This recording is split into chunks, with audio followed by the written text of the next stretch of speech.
Lowlands and Isuwa offer a number of good units, especially if you are a min-maxer like me and when faction roster is missing something.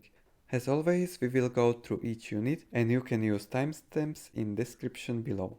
We are starting with Isuwan Militia, which is the cheapest fodder in the game. They are fighting slightly better than some other more expensive fodders, so you can be sure to get some value from them and even get heroic victories more often. Another efficient unit is Isuwan Slingers, the second cheapest sling in the game. If you will have time to spend ammo, you will get value back, and if not, then you can use it as a distraction. Luwian Spearmen are the second cheapest unit with medium shield, and together with spearwall formation they can block 70% of missile fire. This and charge reflect are the selling points of this unit, and I would bring maximum of one of these guys and use them solely with this formation. Otherwise they are weak in combat and can be skipped. Luwian Swordsmen are sadly a weak unit due to weapon and other stats. Skip this unit for now and we will review this unit in next patch.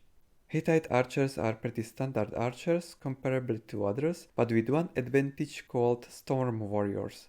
During rain, storm and thunderstorm, all missiles receive penalties, but these Hittite Archers have resistant arrows, so they won't be that much penalized. Next we have Isuwan Axemen, a balanced or maybe a bit strong frontline depending on your opponent. They don't have anything special, they are just reliable and well rounded. On the other hand, armored Anatolian spears are not that good frontline as they sound. Against infantry you should use Isuwan Axemen instead, because they will do the job better. These spears are only effective against chariots that want to commit suicide or to waste enemy projectiles. They will need more melee defense to be a solid hold line. Armored Hittite Skirmishers is your slow anti-missile and anti-armor unit. They have very high DPS and they are a very tanky javelin unit. In Troy I was able to use this kind of javelin as a front line that nukes enemy missiles that were hiding behind their front line, but in Pharaoh it would not be a good idea. Instead, make gaps in your front line and you will have easy time shooting enemies without much effort. Ladies and gentlemen, here is the MVP of the Lowlands and Isuwa roster, the renowned Isuwan Axemen.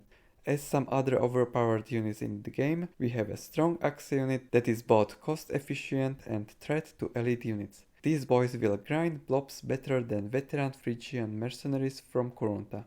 Something like that cannot be said about armored Anatolian swordsmen, because they have terrible weapon at the moment and their shield and armor won't be enough against enemy infantry.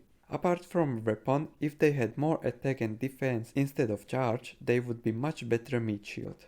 And now we got some good old heavy Anatolian chariots. They have highest charge bonus, armor and the best melee weapon among all native rosters. As with all heavy chariots, be aware of terrain and blobs, because it might be hard to get away from tough situations.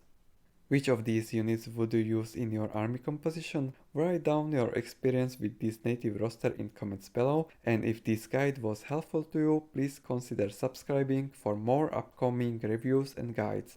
Have a good day and see you later.